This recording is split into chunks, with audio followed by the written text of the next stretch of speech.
Thank you so much. First of all, I just want to say good evening to each and every one of you, and thank you for being here. On behalf of Wichita Habitat for Humanity and their collaborative partner, the Wichita Journalists Collaborative, we welcome you to our mayoral forum with an emphasis on affordable housing. We also thank the candidates for their time, and we know that we are all going to respect each other this evening. Just a little bit about Habitat for Humanity.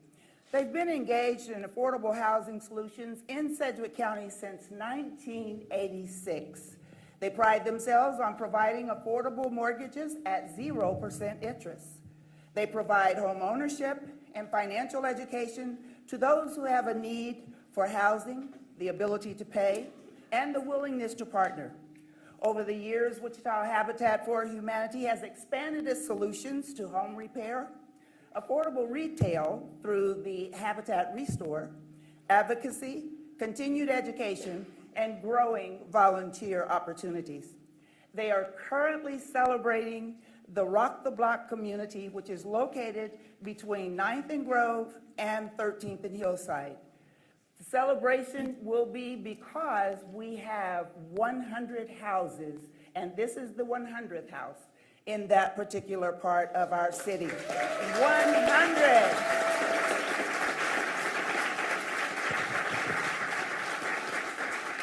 I'm so excited about that. It still gives me goosebumps because that's a community. Years ago, when I served on the city council, they told me the city forgot they lived there. So it was illegal dumping, there were inadequate housing, and so now for us to have 100 houses is great. I was proud to help spearhead the Rock the Block initiative, and I'm proud to still be a part of this community revitalization effort as a member of the Advocacy Committee for Habitat for Humanity. Their partner this evening is the Wichita Journalism Collaborative, and that is a coalition of newsrooms and community partners joining forces to help meet news and information needs in and around Wichita. WJC is funded by a gift from the News and Info Fund at the Wichita Foundation. My name is LaVonta Williams. I sit on the Habitat for Humanity Advocacy Board, and I look forward to this event. And I'm excited as I watch more chairs being brought in as we learn about affordable housing. And I'm going to turn it over now to Stefania.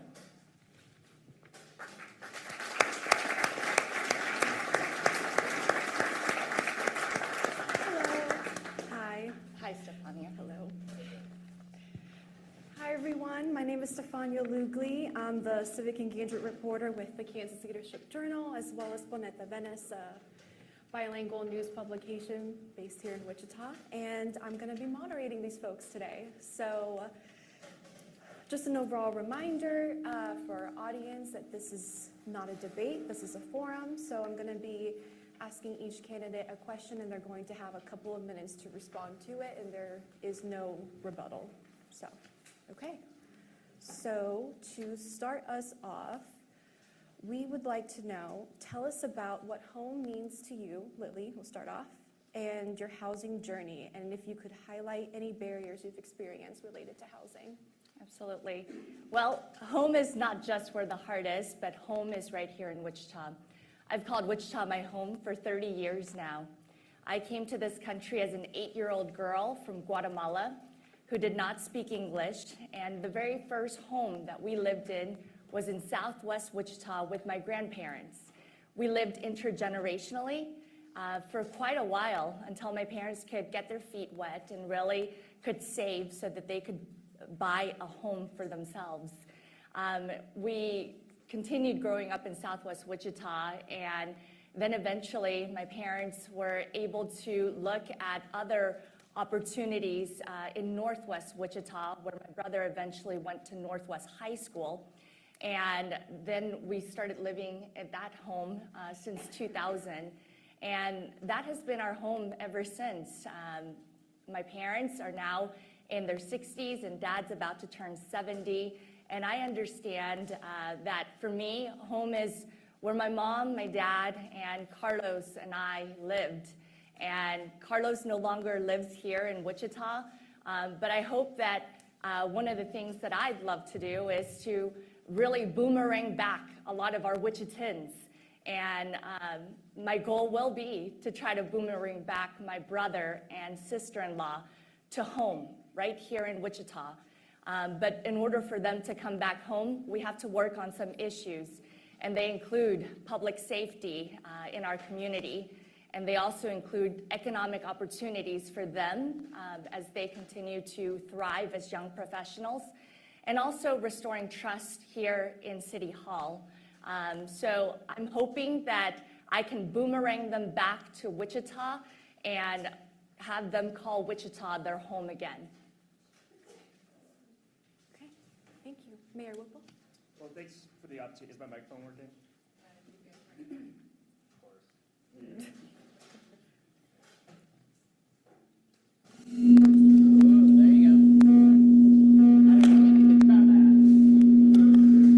That's ominous. Is my time going? No. All right, we're going to try this again. I apologize. Yikes. Did I lose points for this? All right. Thanks, Chelsea. This is my wife, by the way. This is Chelsea. Thank you. Talk, I think I'm good. I got a paper clip on me now, but I think I'm good. Anyways, all right, I'm so sorry. By the way, thank you everyone for being here. I look around this room and I think to myself, there's gotta be more fun things people could be doing on a Wednesday. But it's just a show for our community that, how important it is that we get involved and be able to make great decisions when it comes to the future of our city. Now, folks who know me, is that me that's still buzzing? Okay, just hold it. So folks who know me know that I wasn't blessed enough to be raised in Wichita. I actually came here from a small town in New Hampshire back in 2003, a couple years after 9/11. Frankly, there's this wave of patriotism that went over my generation, and I was looking for ways to serve our country. And what I did is I joined AmeriCorps, and I did a service mission for 1 year here at South High School to work with at-risk students.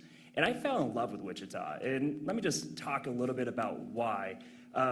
Where I'm from in the Northeast, my mom is a waitress, my dad is a carpenter. They're the hardest working people I know, and they've taught us that hard work is a way to achieve things. However, they will never own a house. The hardest working people I know will never own a house in the Northeast because of increased property taxes, lack of affordable housing, and lack of houses in general. And so Wichita, to me, really represents that city that allows us to actually be the first in our family to own a house. Chelsea and I, we owned our first house when we were in our 20s. And that's an amazing feeling. And it's not a feeling I think that we could have gotten in New Hampshire, where I'm from. It's not a feeling my family has never had. And my goal is to wake up every day and make sure these opportunities are there, not just for us, not just for you, but also for that next generation. We talk about boomerangs. I also think that we need to bring more people back, but I want to retain our young people. And part of me is selfish because I also want to retain my 3 boys. I want to make sure when they are ready to take on this world, they don't have to move to a coast. They can actually get their piece of the American dream right here in Wichita. And we all know that having a home, having a place to call home is one of the ways that we can achieve that. So thank you. All right, thank you, Mayor. So our second question, we will start with Lily again. What are the most significant obstacles to affordable housing in Wichita, and what would you do? What would you as mayor do about them? I had a great opportunity yesterday, thanks to Danielle and the folks at Habitat for Humanity for the work that you do in trying to provide opportunities for home ownership here in Wichita. And as mayor, I want to be very supportive of nonprofit organizations that are doing that good work. I also had an opportunity to call the folks over at Mennonite Housing, another great nonprofit that really focuses more on seniors and rental, affordable rental units. So we have nonprofits that are doing that great work. The obstacles that we're facing regarding affordable housing are things that as a community, we need more people at the table wanting to be part of the solution as well. One of the biggest issues with finding affordable housing or housing affordability is the lack of supply. And so that is what we need to focus on, making sure that not just neighborhoods have a seat at the table telling us these are some of the needs that we need in our neighborhood, but also looking at those who build and say, have you considered thinking about investing within the city limits to try to make that investment infilling in Wichita? But those are all things that have to happen with people at the table. So first and foremost, you have to have more people at the table voicing their ideas, voicing their concerns. And then we have to have a mindset that we're going to get to some yes, not an immediate no. So I believe that if we are all intentional about truly finding solutions, we can get there when we are at least at the table looking at each other eye to eye and saying, okay, so here are the problems. How can we find solutions and better solutions to help with affordable housing and housing affordability? Thank you. Mayor Whipple? So I actually agree that we need to be throwing supply at this issue. We're about 20 to 40,000 units shy of where we need to be. And since our economy is growing, our population is growing, you got to build economies like you're doing it on purpose, which means if you're creating more jobs, bring more people in, you also got to worry about housing, bring more houses in as well. So we agree on that. And I just want to pivot a little bit to kind of diversify the thought of this important question. Another thing is actually keeping people in their homes.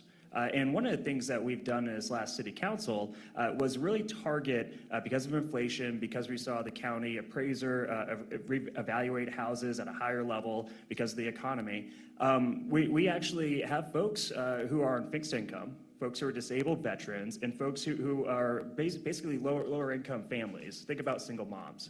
And we were able to create a program, first one in a state, where if you qualify for one of these tax deductions at the state level, the homestead tax or the Safe Seniors tax, or another one of these taxes that are aimed for for disabled veterans, they'll give you a part, the state will give you a part of their property tax back.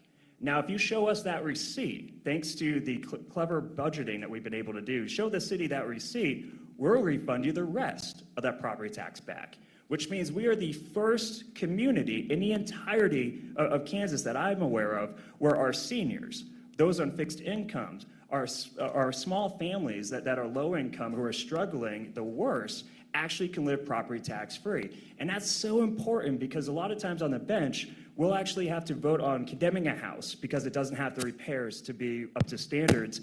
And because we're saving families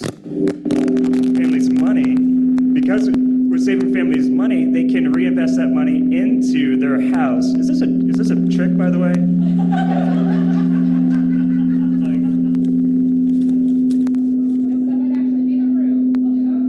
It's just the room, everybody.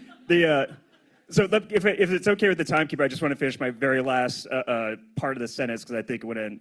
So the reason why it's important to cut taxes, particularly for people who need it, is because those same people are the ones who wind up at city council asking for extensions because they're afraid their house is going to be bulldozed because that house isn't structurally sound. Now, if we can keep more money in their pockets, give them that money back, they can reinvest that into their house, which allows them to still stay in their homes and allows that home to also remain.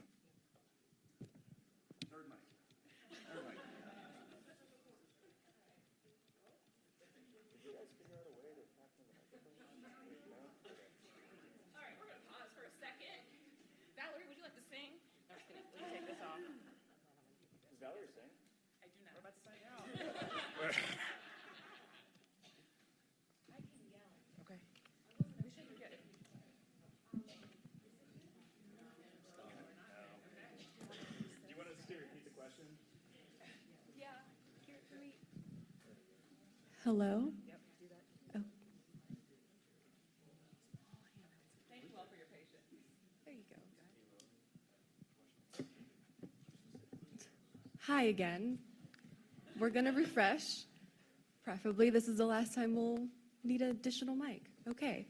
So, Lily, the city's land bank was established in May 2021. 2 years later, it holds just 2 properties and does not have a sustainable funding source. Do you believe that this needs to change? And if so, what would you do to improve the effectiveness of the land bank?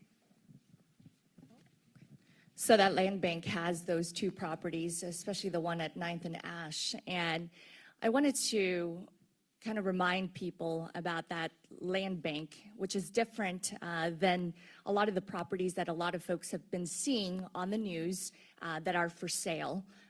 Completely different topics, but I know that some folks have confused the two topics together. So the land bank itself, with a board that is trying to look at how to capture better opportunities even within that land bank. I think right now, with the focus on what we really need to be prioritizing, I think that the board can continue working on trying to find some of those opportunities, but I think that the priority has to be back on making sure that we have neighborhoods all across the city that people can say, we want to invest in. And the places that people want to invest in usually are the places that people consider themselves feeling safe. And I want this community, all pockets of our community, to have that same attitude for their neighborhoods. So I think the focus has to be back on things that really affect all of us, and that is public safety being that number one thing. So when you talk about just the land bank itself, a very specific topic, I think that we as a community have to ask ourselves, is that something that we want to focus all of our energies on? Or let a board continue coming up with some of those opportunities, and when there are opportunities, bring them forth to the city council so that we can look at seeing if that is a good investment. But again, I believe that we need to get back to some priorities, and I know that I'm hearing that the priorities continue to be on things that affect all of us, and that is really on public safety and reducing crime in our neighborhoods. Thank you for that. I'm actually going to ask a follow-up question. You spoke about, the value and the investment of the land bank and other community priorities. Part of the question that I'd like to hear a little bit more on is whether you think there needs to be some change to ensure that there is a sustainable funding source in the future for the land bank. I think that when it comes to funding, specifically just the land bank, when you have limited resources, and you all know, just like in your own budgets, you have limited income that comes in, we have to prioritize what is most important. And to me, I've been campaigning on getting back to the basics. And that is something that I'm very committed to, because that's what I'm hearing from the community. Unfortunately, though, over the last 4 years, we have seen things that have continued to be issues, such as increasing property taxes. That affects a lot of the homeowners who are in this room. It also affects people when we see increasing crime in our communities over the last 4 years. So as much as I would like to give more funding to specific items, we need to get back to priorities. And that might not be the most popular thing to say, but that is what we need to do. And unfortunately, we all have to prioritize in our own lives, and I believe government needs to do the same thing. Thank you for that. Mayor? So the land bank's the first question, and then we have to follow up, right? Okay. So first of all, the land bank is something that needs to be adjusted as we continue to move forward with it. That's the good thing about our system of government is basically we meet every week, which means we can make adjustments to make it even better. Now, basically a land bank, think about if there's a property that is run down and the owners are out of state or aren't there anymore and a city winds up claiming that back because of tax reasons or other reasons, what do we do with it? Well, it goes into this land bank, and if we're being forward-thinking, sometimes we can actually work with our nonprofit partners like Habitat for Humanity, where they can actually take some of those parcels and build houses on them, which helps us with not only with our housing stock, but also it does help us with public safety. Really bad things happen in abandoned houses, and neighborhoods that have empty lots wind up to be less desirable, which also adds to public safety concerns. And as we move forward, we also have to think about when you house someone in Wichita, in one of these houses, they're more likely to utilize local businesses within Wichita. They're more likely to pay their property taxes. They're more likely to keep that money in our community. And a part of that money actually goes into our city coffers, which pays for what we all agree is the basics, the stuff that we expect, which is public safety, infrastructure, fire, police, water, that type of stuff. So it really is full circle, and it's important that we consider affordable housing as part of that economic development piece and as part of that public safety piece as well, and part of that revenue that allows us to continue to give our police officers raises, to continue to give our firefighters the best contract they ever got, which we did last year, and continue to build in our community. So really, to me, it's more circular. Can it be better? You bet. That's our goal. We are looking towards a more perfect union. Of course, we are not perfect at the moment, but that's why we do forums like this. That's why we get out and we talk to people is, hey, what's working, what's not, so that we can come back and make those necessary improvements. Do we got a follow-up? If you would like to speak to me, I feel like kind of you answered nailed so it? Yeah. Okay. I mean, You can say that. it was All just right. a similar reflection off of Lily's, just in terms of prioritizing funding. So I feel like you covered it. But, Excellent. So I'll go on to our next question. So local renters have expressed concern about the quality of housing, especially in multifamily apartment complexes. Do you believe that the city should improve its code compliance enforcement?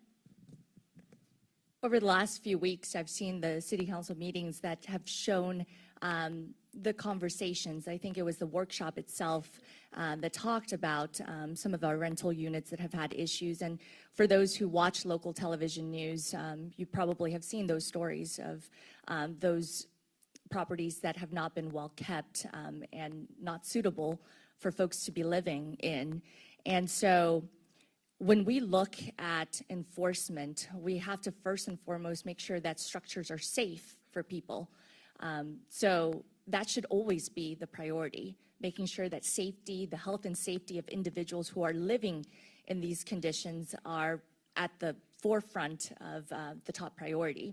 So when it comes to code enforcement, we can always look and see if there's anything that we as a government can do to safeguard and also make sure that we're holding those apartment complex owners or management companies responsible. I know that there are many apartment complex individuals who either manage or own in our community, and one bad apple does not represent all. And but I do believe that we need to make sure that there's more units. So I had an opportunity to speak with a nonprofit organization leader who told me what we really are lacking are about 19,000 just rental units. That's a lot. So we need to focus back on the efforts of trying to encourage people to not just develop and build apartment complexes, but also housing, and also housing at all levels, because many of our families nowadays don't need just a single family home. They might need other options. And so we need to consider all of those and have them at the table.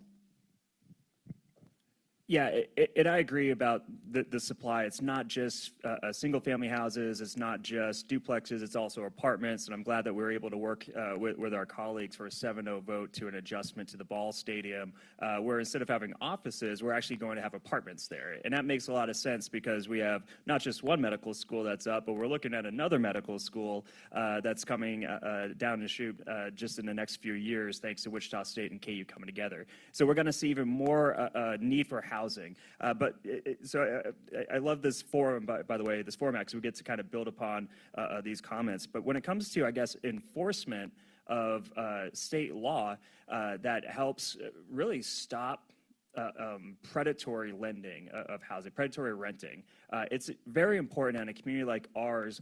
We don't become some of these other communities. So I lived in Topeka when I was in the legislature, and one of the issues that we would hear there is basically that a lot of the landlords are from out of state and out of and they don't have like skin in the game when it comes to maintaining the properties. And you could see that. There were some neighborhoods that were very much blighted versus some other parts that were much better kept.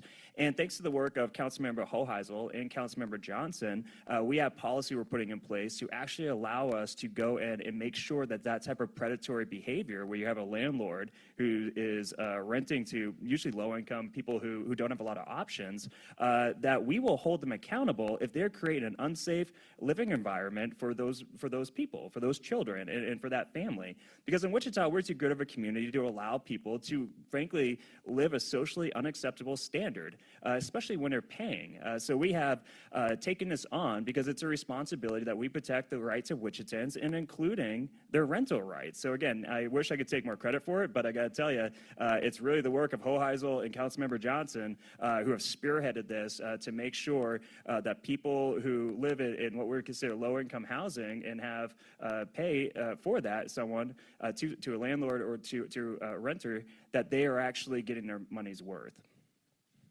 Whipple, you can hold on the mic for a Cool. moment. Great.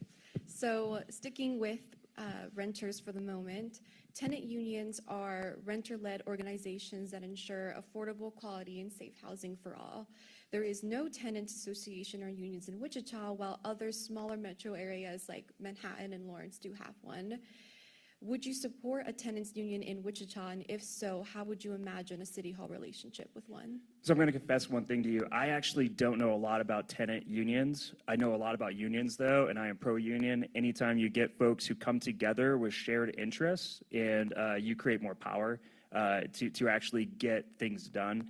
So I would be in support of any type of organization that is willing to help guide folks who have been wronged, basically, into creating, I guess, standards that are more acceptable, or utilizing the policies we put in place at the city level to make sure that people who were mistreated can actually find justice. So I'd be in support of anything that helps empower everyday folks. And I'll tell you that, when you are someone with lower income and you don't have a lot of options, a lot of times you feel alone. And not everyone can just go through their phone and call their buddy who graduated law school, or has access to lawyers or anything. So a lot of these people do feel alone, and they don't have, I guess, that support network or really know where to go next. And I think about my dad and my mom. They are not people who are going to look up ordinances. But if you have some type of organization, whether it's a union or whatnot, that can help guide you through that process and also hold that landlord accountable, I think that's a good thing. So that would be something that I would be in support of if, I don't know all the details, of course, but I would be in support of that concept for sure. Okay, thank you. Lily? Well, I'll start off with this. So when my parents came to this country, one of the things that they loved about the United States of America is making sure that people have the freedom to make decisions for themselves. And I believe, especially as a strong defender of First Amendment, being a reporter in my previous life, I believe that it's important for people to have their voices heard. If there's wrongdoings, to speak up and let others also get their voices elevated. I know that when I was a reporter, I had that opportunity to help elevate some of those voices and some of those concerns. But I also believe that we have to allow people to have real relationships with whether it's management, and before you call a television station to complain, have you actually spoken with the management company and made sure that there has been that line of communication? So when it comes to a tenant union that I'm not aware of here, obviously in Wichita, because that has not happened, but even the concept itself of just a tenant union, that is the concept of union, letting people have a voice, is something that in our communities we have, and I will stay, again, in my lane as part of a city council, making sure that more of the voices are all heard, including, but not limited to, the people who live in those apartment complexes, but also the apartment complex managers, because a few weeks ago, when one of the management companies came before the city council, you all talked to the individuals and said, thank you for being at the table. And I believe that it's important to have all the voices at the table, not just one group of people. Okay. If you had to define affordable housing, how would you constitute that phrase? So that's a good question. So one of the things I try not to do is get too in my own head on like what's the right answer. Where I think there's a formula actually that says, hey, if I think it's 1 week of paycheck, if that's your rent, that's where you could be affordable. Or maybe it's every 2 weeks the first paycheck. Anyways, there's a formula that you can look to that actually will say this, but the reality is affordable housing is being able to not only afford where you live, but also afford the necessities to live. So it's not so much, hey, I can pay this house, but also, or pay for this rent, but also, can you afford food? Can you afford clothing? Can you afford the extras that we would consider important when raising a family in our community? To me, affordable housing is more than a formula, but I think there is also a formulaic answer that someone in the crowd might actually know. If you do, talk to me afterwards, because I think I got it, but I'm not sure. But again, affordability on housing is not just about rent. It's also about being able to afford groceries with the same amount of income that you have without having to go into debt while you're paying for your rent. So Mayor, I have that formula because I had the opportunity to chat with Danielle and the folks at Habitat. It's 30% of your income. If it goes to rent and utilities, then it's affordable. So it goes to all of us, not just folks in whatever social economic level, but just think about your own lives right now. Are you paying more than 30% on just rent and utilities? If it is at 30% or below, then it is affordable. But when we talk about housing affordability, I think there's a difference between housing affordability and affordable housing. When we think about affordable housing, oftentimes you're thinking about subsidies. You're talking about subsidized housing, federal subsidies that go to that specific type of program. When you talk about affordability in housing, that's really everyone in this room. It affects all of us.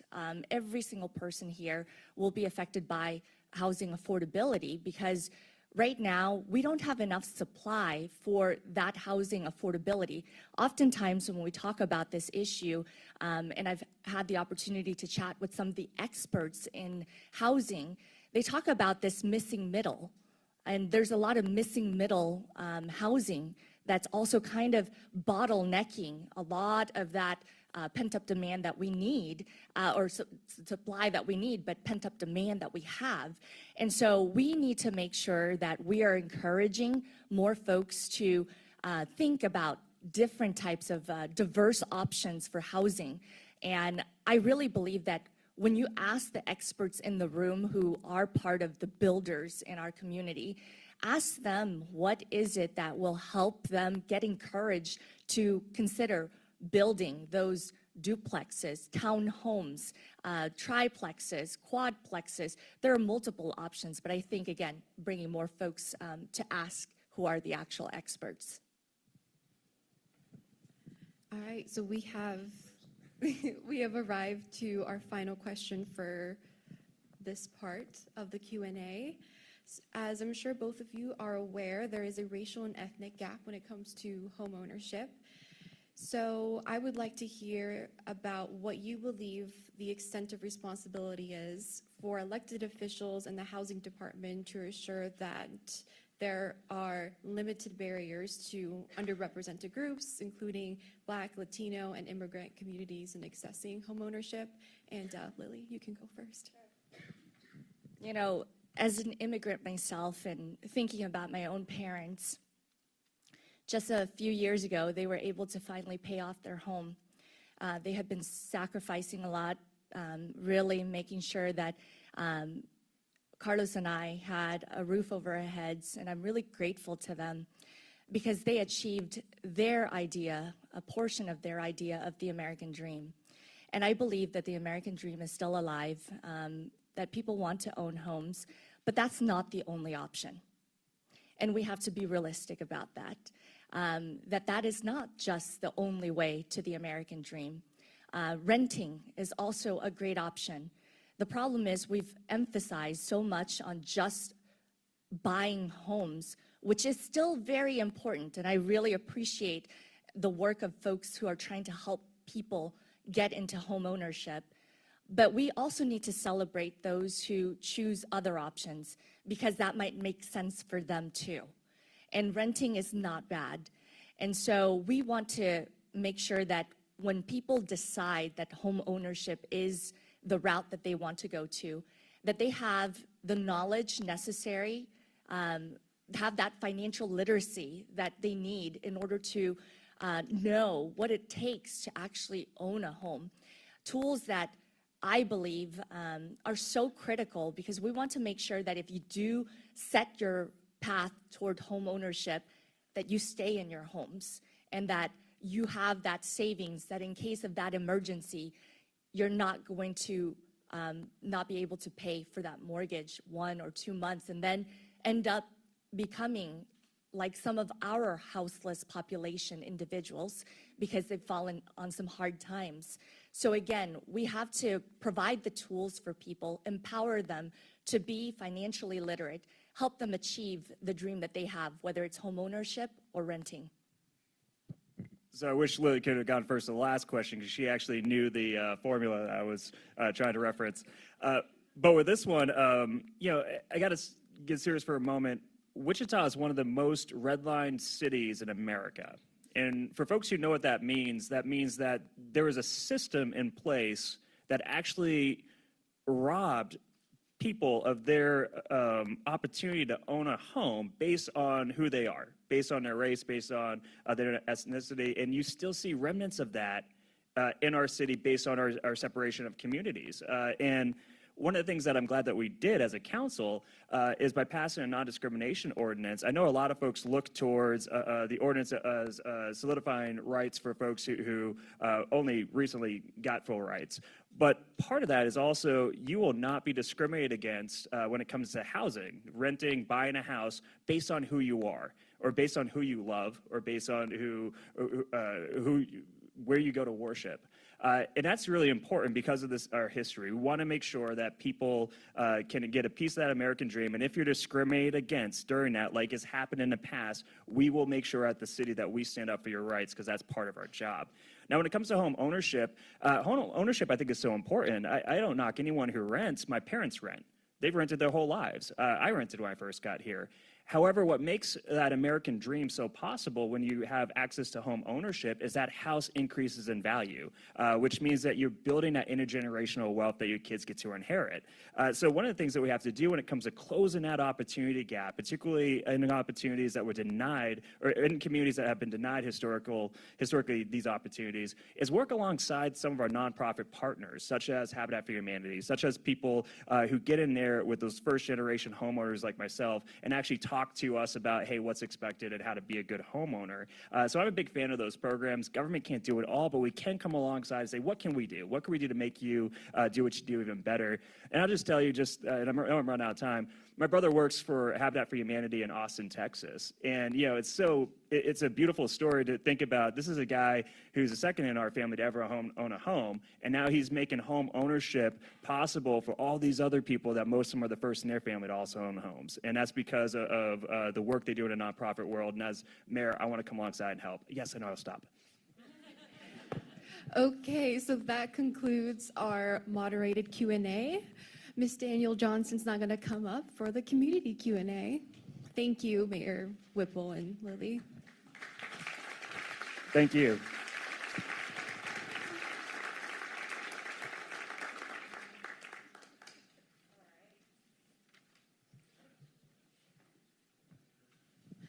Well, good evening, everyone, and thank you all for being here. We're excited to now open up some Q&A to our community. So a couple of things for your consideration. We will have James, Chris, and Marin. There are some note cards for you. If you would like to write any of your questions on those note cards, we welcome that, and they'll also come around and pick those note cards up. And then we also have a microphone up here, so we might take 2 or 3 folks that might actually want to come up and ask their question. Again, questions, not comments. We want to make sure we're asking questions around affordable housing specifically. So please be respectful of this request, as we want to respect you all's time and the time that we have this evening. You both will have 1 minute to answer the questions. I'll actually go ahead and start off with some questions that we did receive. Thank you all for sending in a number of questions into our forum. So we have a couple of pre-made questions here, and we have some other questions coming up. So those of you that are wanting to come up and line up, you can, and then we'll have some rovers going around picking up those questions. So our first question is to Ms. Lilly. How do we encourage nonprofit and for-profit developers to build affordable housing for less than $150,000 for the people making less than $60,000 a year?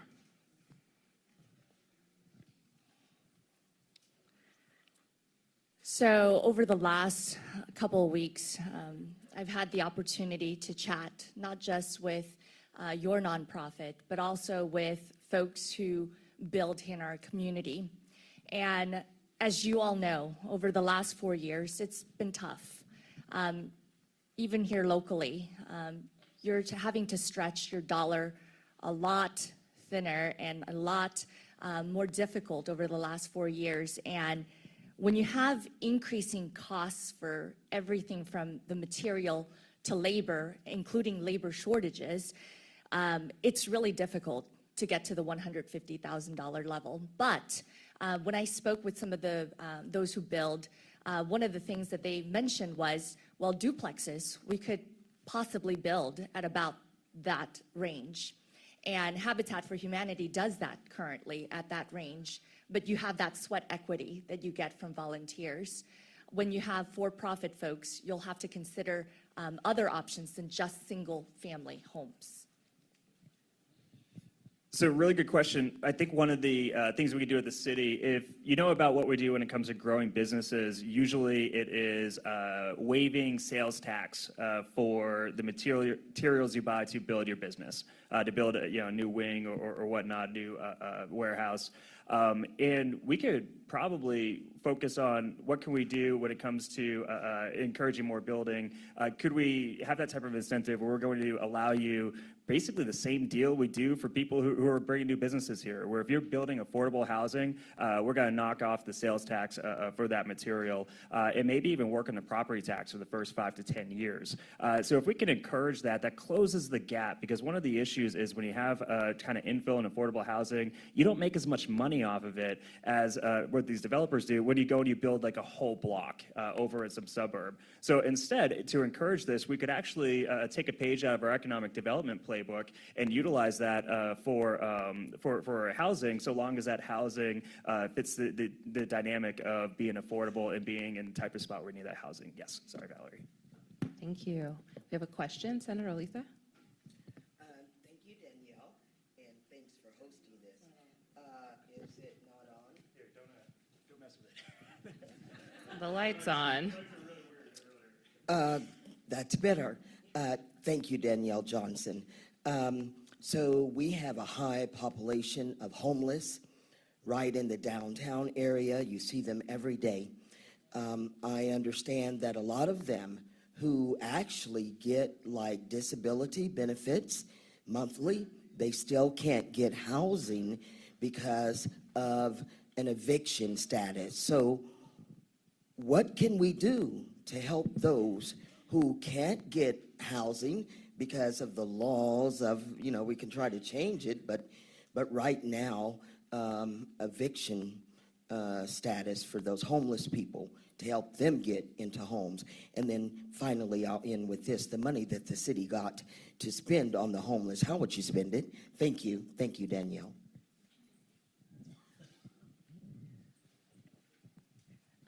That is actually a topic that gets brought up almost. I know that this is about housing specific, but we do get a lot of questions regarding our houseless population. And I will start off by saying I really applaud the nonprofits in the sector that are doing the work. Humankind Ministries being among the group of individuals doing that work. And one of the things that they're doing is trying to help individuals get back on their feet. So if you have experienced those evictions and you have that record, they're trying to help individuals get back onto a track record that they are going to be a favorable tenant for someone who is going to provide that unit. So we need to keep supporting nonprofits, especially as community members, that help with making sure that individuals get back on their feet and can get back on track. When it comes to just in general, I think that's what Senator Olathe Fauci-Godot just said. Really, there's a pocket of money that the city of Wichita is moving forward with, and it's because of a group that literally meets in this very room once a month, the Homeless Task Force meetings. And I'm really excited because there's going to be movement regarding homelessness that the community should know more about. But I'm out of time. Ellie's quick with that stop, too. So really good question, Senator. Thank you for that. One of the things we found out was folks who have vouchers in hand. These are the Section 8 vouchers. These are folks who are coming out of homelessness in many cases. Obviously, there's likely not to have a perfect financial track record. So luckily, our forward-thinking housing director, Sally Stang, she's the best in the country, by the way, said, okay, went to the landlords, brought them to the table and said, what do you need? What's the problem?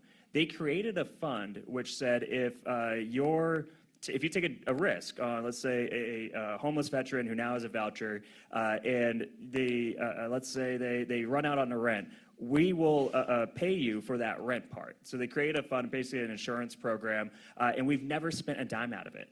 So far, that insurance program brought more landlords to the table, more people who are now accepting our vouchers, because having a voucher in hand doesn't matter if you don't have keys in your hand, doesn't matter if you don't get to actually be housed. So what we did is say, hey, what is stopping people from actually taking these vouchers? And we found out some of those variables and created programs to actually ensure that people could utilize those vouchers as intended. Thank you. So I'm going to go back and forth. I'm going to read a card. How are you going to encourage the community to get involved in affordable housing? And we'll actually go reverse. Mayor Whipple. So I think part of getting the community involved in affordable housing is actually having a more robust understanding of what affordable housing is. I think to some people, they think it's something that's we don't have here in Wichita. You think of big housing developments in other large cities. So what we've done over the last few years is we actually have these housing conferences where Sally Stang brings in experts from all over the country, brings in our building community, brings in our nonprofit community, and brings in landlords to say, come check out some of the opportunities we have here. And by bringing those people in and having a whole conference about housing, which we've been doing for the last few years now, thanks to her leadership, that we've been able to actually kind of close that knowledge gap of what affordable housing is and how more people can take part in it. So I think that's one of the ways that we do this is we've got to bring people to the table, and we have been doing that. And it's the right people to the table, not just anyone, but making sure that the people who actually have capacity to take on some of these vouchers, capacity to actually take on some of the folks who need affordable housing, that they can get the full information of what that is and how it will help them and how they can also help the community. You know, one of the things that the mayor said that has a lot of credence is that knowledge gap.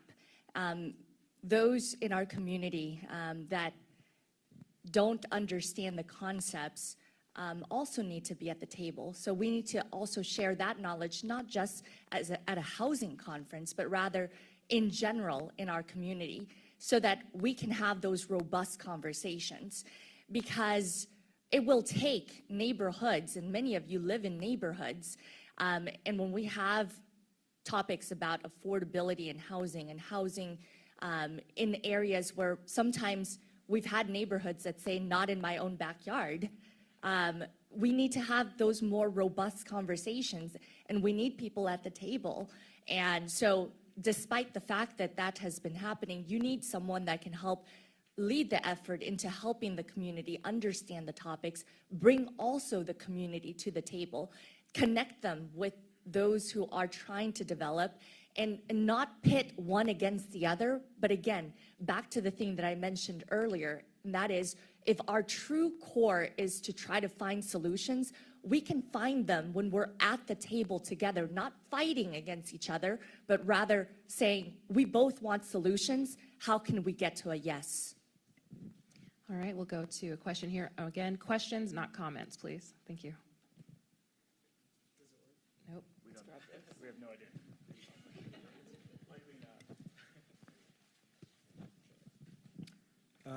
How do you guys feel about reviewing some of the zoning policies that the city of Wichita has?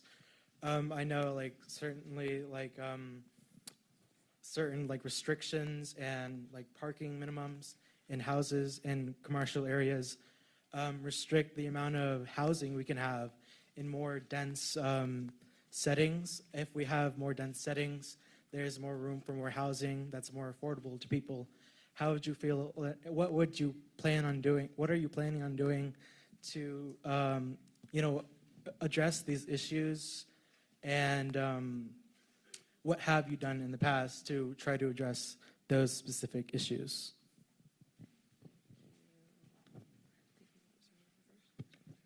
So to answer your question, I have not.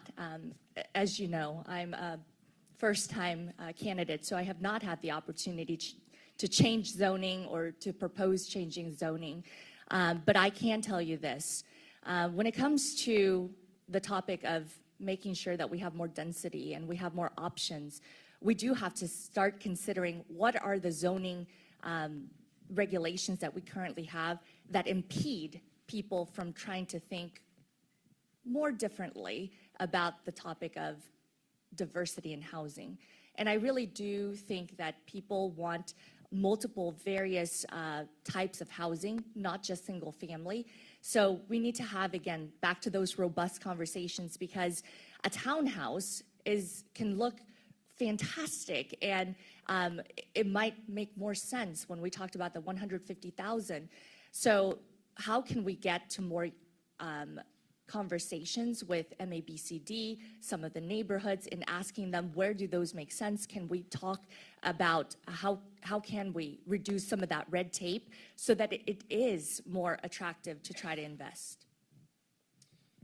It's a really good question, and I think my opponent and I, we agree that zoning usually becomes a barrier when it comes to facing the realities of where we are today. We're a growing population, growing economy, growing city.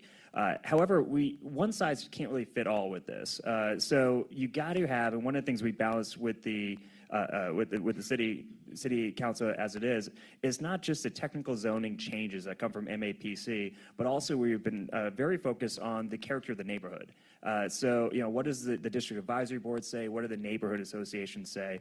Because you have some areas where, you want lots to have new housing on as quick as possible, and that housing needs to match the character of the neighborhood. Then you have some areas where they're actually tearing down decent, historically relevant homes.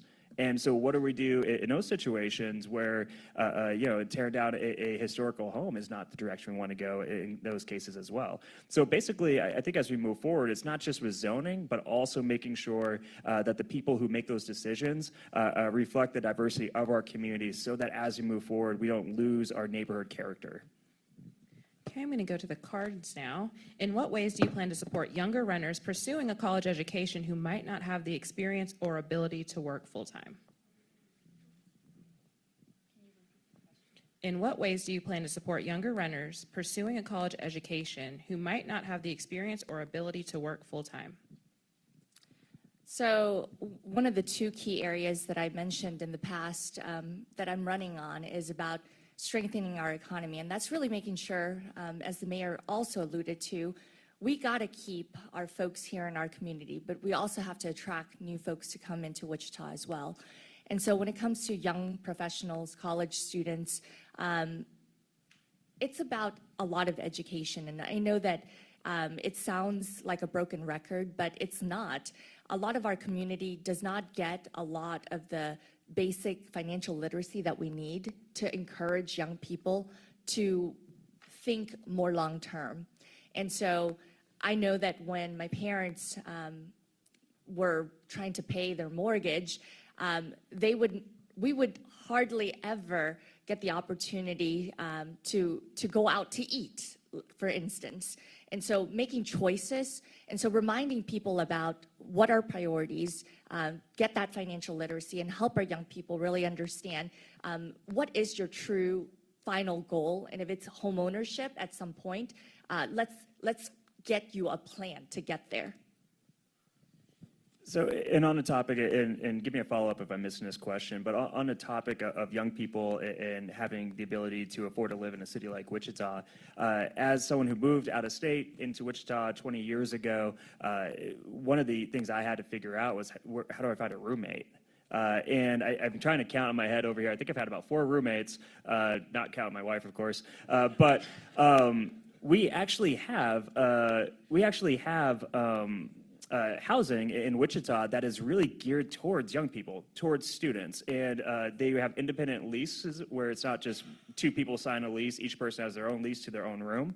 And I think that we need to encourage more of that and try to steer and be a way to get that information out, be that path for those opportunities for those young folks so that they can learn not only to live in Wichita, but also how to find a roommate, how to find someone who's compatible, and also, if you do it right, you're finding not just a roommate, but also someone that you're friends with and you can get along with, and that's going to also help attract that next generation of talent from outside Wichita, be able to come into Wichita and know someone right off the bat.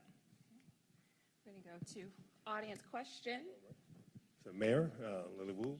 My name is Jason. I'm with Wichita TV7, and my question is in regards to affordable housing. With the Wichita Journalism Collaborative, I figured I'd go ahead and read an article from St. Louis NPR. Gotta read a question. This question is in regards to the question. Well, we can't do that. Go into the question. The question, all right, and the question is, it starts with the headline that St. Louis is selling more than 500 homes for $1 a piece. They started a program which was called the St. Louis Dollar a House program back in February of 2019. My question is, in regards to this, what is the barriers that is keeping the city from selling houses that have been deteriorated for over 5 years, such as cities like this, to general public, as opposed to sending them back out into the general market at a very low market price instead of sending them back out at a price, considering that people have to put renovations into the houses? Yeah, that's a great question. Thank you for asking it, because it's a timely question, because we finally just started putting some of our housing stock on the market. And one of the problems with it is really the federal red tape. I mean, frankly, a lot of these houses are actually under the authority of HUD, and you can't just go and sell them. And if you do, you have restrictions on it, where you have to have it 20 plus years of affordable housing. But once you lose control of it, you don't know if they're going to turn around and sell it. So we finally worked with our housing staff, Sally Stang, again, the best in the country, and being able to find a way so that we can get our housing stock into the hands of people who need houses. And we're doing it not at a market rate, but really as a appraised rate. Which means these are going to be some of the cheapest houses out there, and we can be purposeful when it comes to who do we sell these to by creating pathways more for affordable housing. So we don't have to sell them to like the top bidder. Instead, we can actually sell them to people who need housing, who live right here in our community. And if we do that right, then not only are we getting that money that comes back, so we can continue our renovations of the other housing we have, but also we're building more opportunities to build that intergenerational wealth because you have a home. So it's something we're working on, and something we found a way to move forward with thanks to our incredible staff, and I got to stop. Jason, I had the opportunity to go to one of those open houses, which was over by Grace Med, 21st and Grove area, and it's just one of 37 homes in the first batch, selling for just under $50,000 as is.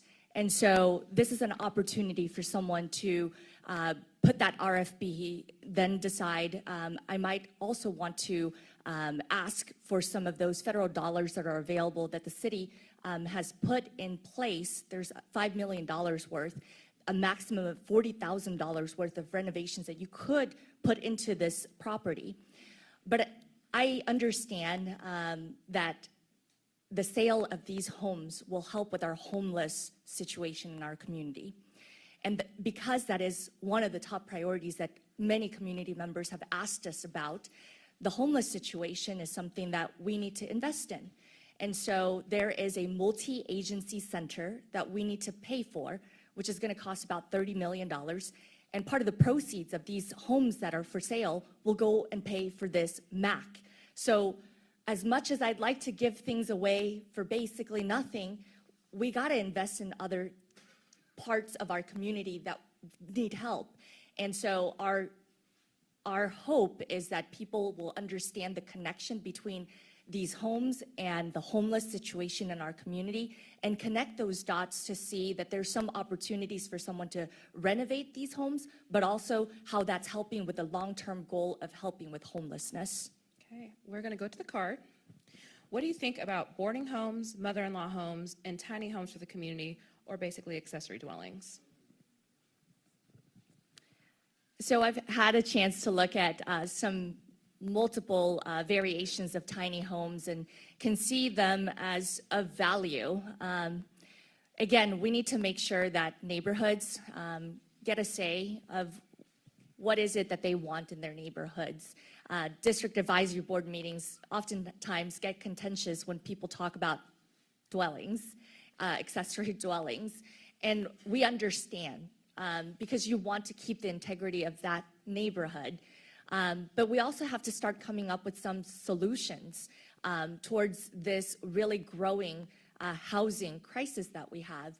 When Sally Stang talks about 44,000 to 50,000 unit shortage in our community, even if we start building 1,000 this year, it's going to take some time to even put a dent in that. So we have to start thinking about multiple different ways to look at housing. And so I'm really appreciative of the young person who asked a question about the different options, because it's a diversity of housing options that we need to encourage the free market to work. So I actually love the concept, to be honest. You got to do it basically case by case until you get it going, so that you're not stepping on the toes of the neighborhood. But out in South Wichita, where Chelsea and I got our first home, it's a small 2-bedroom house.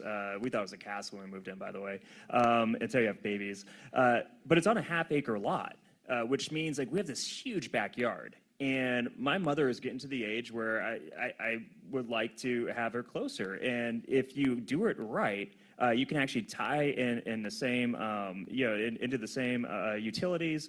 You can make it in these larger lots. You can make it so that they're nice, and you can bring in a family who you want close to you, so they don't have to go live somewhere else. But the way to do it, again, is going to be, I think, a step-by-step basis to make sure that we're not falling in those unintended consequences where people are digging their own wells or digging their own outhouses or that type of stuff, where it's not actually living up to what we expect out of a global city. So there is a path forward with that, and you got to have a mixed approach when it comes to affordable housing. And I think this is one of the spokes in the wheel for sure. Representative Ford Carr. Thank Question. you, Danielle. Thank you. And thank you, Lily, and Mayor, for being here. My question is, earlier we were talking about the importance of bringing the developers to the table with respect to building and creating the affordable housing. We also had some earlier conversation about redlining and things of that nature that had taken place in the city in the past. My question is, for our small and minority contractors, what would you do to bring those people to the table so that we don't have a spinoff of what is nothing more than redlining from the development standpoint versus only bringing those larger developers to the table? What would you do to help bring some of our smaller and minority contractors to the table? Thank you for that question. I had an opportunity to chat with someone who is a minority remodeler here in our community who told me oftentimes they didn't know about an opportunity till the very last minute. And so we need to do a better job of communicating some of those opportunities, not just in a passive way, but also there's an opportunity here. We each have social media accounts. We each have our social networks that can help share the message. And I think the best way to share a message is literally word of mouth. And when I show you things like this, if you haven't seen this before, you're getting information for the first time. For others, it's a reiteration of that information. So I believe that to engage more of our minority business owners, whether it's them or anyone in our community that has a desire to be part of the solution, we need to do a better job of communicating and constantly communicating, and utilize the electeds to be part of the sharing that message with folks. So one of the problems I think that we fell into over the last decade or so at the city level is the folks who are at the table, who are developers, they're actually developing single-family neighborhoods, like homes in these big neighborhoods, and there's nothing wrong with that. But that's only about 30% of the type of housing people utilize. It's 30% of the market.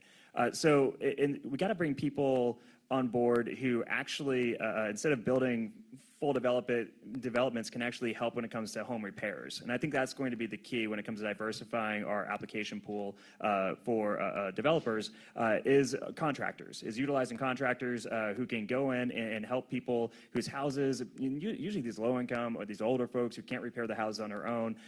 Can we have a grant program that goes through the neighborhood association that identifies these folks, goes out, talks to them and say, hey, we can give you $5,000 to repair your roof, and utilize a local contractor for that. I think when we start doing that, you're going to see that opportunity gap close. For too long, though, a lot of the conversation has been focused about these new developments that are, on the outskirts of town almost, and that's just 30% of the housing stock, or 30% of the market. We got to also, to avoid gentrification, you got to hang on to your current housing stock and not allow them to be dilapidated to the point where people are tearing those down, and now you got the new developers coming in just basically creating whole new homes there. You got to also invest in the current housing stock, the current homes, and there's a play there to do that with contractors who do this type of repair. Going to the card, is there a role for the private sector in creating affordable housing in Wichita through new homes as well as rehabilitation, low-cost, affordable, entry-level homes? I think the city of Wichita is doing that job. Assistant City Manager Troy Anderson had a whole workshop on this and the different tools that are available right now to try to responsibly incentivize the private sector to be part of the solution. And when you look at the toolbox right now, you have things like IRB, and I think the mayor alluded to that. One of the things that has not been utilized very often is the property tax rebate portion of it. And so that could be an idea that developers could consider. And again, we have to refocus efforts on some of this infilling, right? So we already have the infrastructure within the city limits. Think about how to best utilize the resources we currently already have. So I think that there are opportunities, but again, I want to be clear, because anytime I bring up the word developer, I want to make sure that people understand the process needs to be transparent. We need to communicate. We need to hold developers accountable. If they're going to promise X, Y, and Z, they have to deliver on X, Y, and Z. And we need to come back and review. So not after just an approval, but let's make sure that it is being on track and it does come to its final fruition. So I do believe that there is a proper role, and I would love to engage more people as part of the solution. Yeah, really good question. So when we talk about best practices, I kind of chuckle a little bit, because usually what we're saying is we're stealing a play from another city. Who did this better than we're doing it, and how do we kind of mimic that success? And if you look towards Austin, Texas, again, my little brother, Billy, VP of Construction for Habitat for Humanity, drills me every chance he gets to talk about housing policy. In Wichita, we're facing some of the same issues where you got more people than we do houses. And what they do is they have developers who come to them and say, hey, we want to be a part of the solution with affordable housing. We're going to build 16 units. We want to put aside a few of those for affordable housing. Can we work with Habitat and go through the whole program, that first-time ownership, home ownership program, but instead of building a Habitat house, they get one of the condos. or they get one of these units. So we've seen some really successful stuff when it comes to actually government working alongside nonprofits, working alongside developers. And I think that part of the reason for this is they get a tax credit, they're able to take advantage of some of these other programs, and we should be able to facilitate so that our for-profit developers and builders are able to be a part of the solution, but also take advantage of any benefits that might come by being a part of that solution.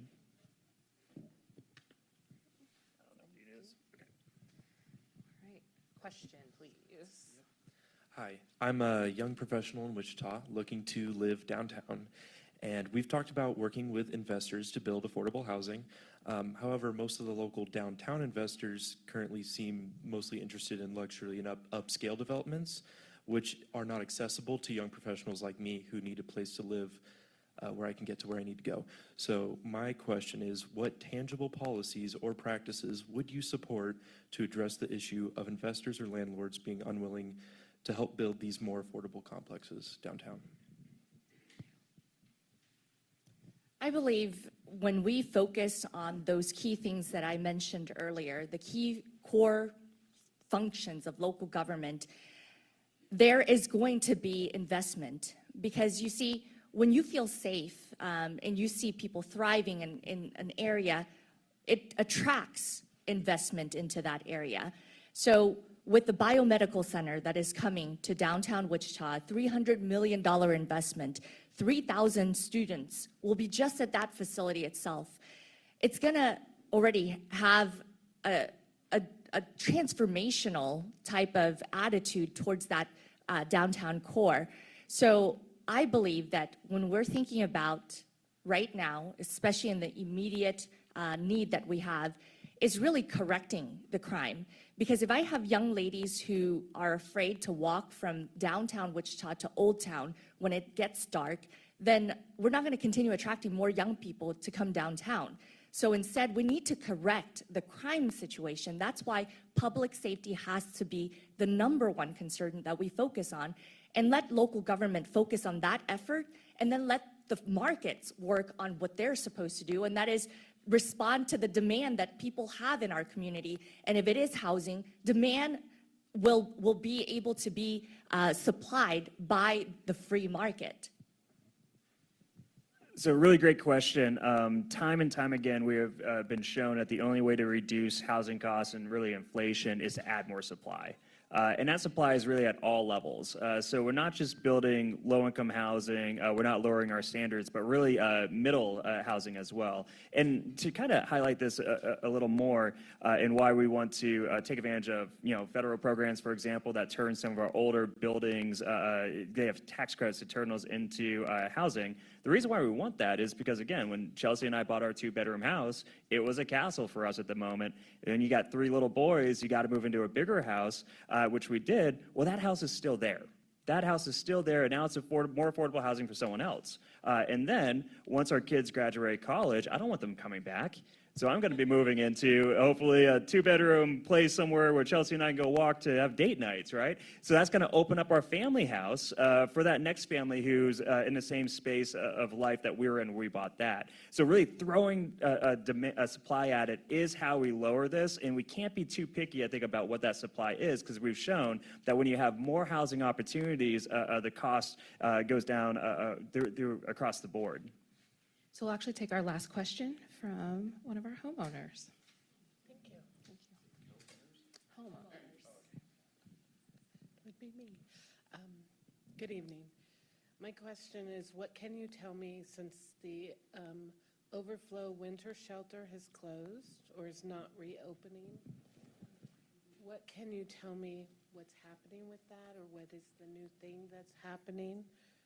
What will you tell me about that? So the question is around winter shelter and what's happening with that. And 1 minute, because I know I want to respect you all's time. So No, tight. right. And this is a very important issue. We will not let people freeze to death in the streets of Wichita. We absolutely 100% will not. I don't care if I have to open City Hall up and serve people coffee myself. Now, as we move forward, though, one of the reasons why we can't depend fully on just the nonprofit sector is because we actually have seen some nonprofits that have had some financial difficulties and not be able to do the services they've done in the past. So we have a role to play. Now, I was on a Zoom call yesterday with our folks over at Humankind, and they laid out what they can do. And this is what they're going to be able to do. And what we have to do is acknowledge that they're going to be here. We need to come up alongside them and fill in that gap. And that is 100% what we're going to do as a city council, and we have money and we have the political will to get that done. But again, you got to have that blended approach, because if you just say, oh, nonprofits going to take care of it, these folks who are on the streets who are homeless, they're Wichitans. All right, it is our job. We want to talk about public safety. I want to make sure their children aren't freezing to death on the streets. And that is a part of keeping people safe, is making sure they got a place to go when the weather is too cold for them to be able to be outside. So I can't give you too many details. It's in flux right now, but I can tell you we're working on it. And again, we finally figured out exactly what the nonprofits are going to be able to do, so we know what we need to do to move forward. But we're still working out those details. So specifically, that overflow or the emergency winter shelter is for men. And so let's be clear that is something that Humankind Ministries has been raising its voice about for a while, and it's just now coming to the forefront. And that's the problem of leadership, because this has been an issue since day one. And the Homeless Task Force meeting has been meeting here in this room since January. And Humankind has been talking about this need for a while. And with winter just a month away, and we're just now talking about a solution, that's a problem. And I'd like to say that it does require us to be focused on the key issues. I know that there are multiple wants in our community, multiple things that we want to have, but there are some critical needs that we need to focus on, and those are priorities. And homelessness, we have to focus on that. And I can tell you that I've been very grateful that I've been on the outskirts, not at the table because I'm not one of the invited individuals, but just as a community member, which means as someone who is part of this community, you all can be at the table too, in that same room. And I encourage us all to continue finding solutions to our Wichitans and our people in our community who are facing homelessness. But I really do believe that it requires leadership that needs to be at the table. And as a quick little reminder, it is an open meeting. It's an open meeting, so that means including city council members and the mayor are able to come to these meetings. So that was our last question, I'm sorry, from the audience. We want to be respectful of the time.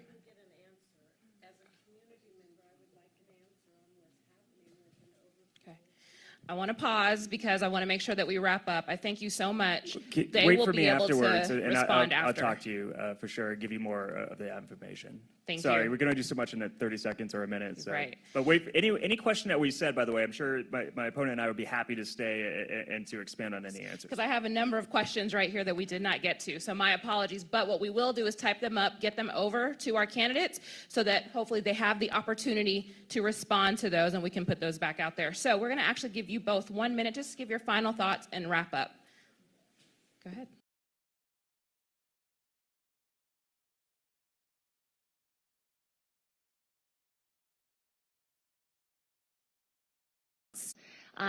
But again, I want everyone to have a reminder that we're only one person on a city council of 7, and that it will require good collaboration and consensus building amongst more council members in order to move anything forward.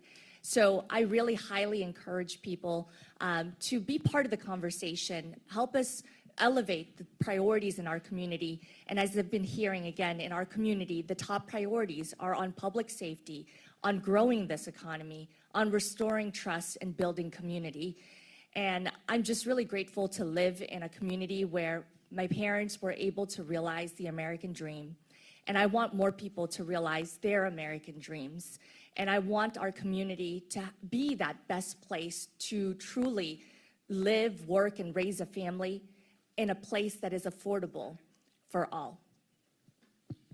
Well, first, I just want to thank everyone for being here. I also want to give a shout out to our staff. We've been working on homelessness and homelessness prevention for years now, thanks to taking advantage of some of the federal funds that we've had, we were actually able to invest more in homelessness and homelessness prevention over the last few years, the last 20 years combined.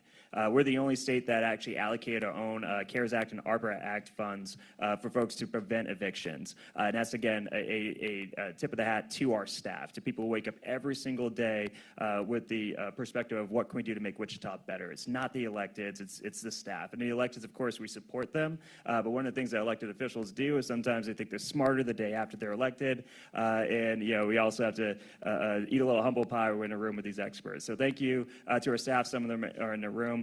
As we move forward, this is an issue that we have to continue to press, because you can't have a booming economy, and you can't have really a safe community without housing and without making sure that folks have access to that housing. And homelessness is part of that as well. And it's very complex, but again, I love that we had a forum where we can actually dive into these issues that is over this particular topic. And I look forward to answering your questions and talking with you afterwards.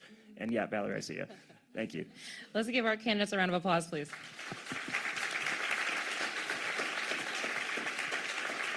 We thank them both for being here this evening. I also want to thank the Wichita Journalism Collaborative for helping us see this dream out, and the advocacy team that put this forth. We're grateful to be able to have partnerships, so a round of applause for them as well.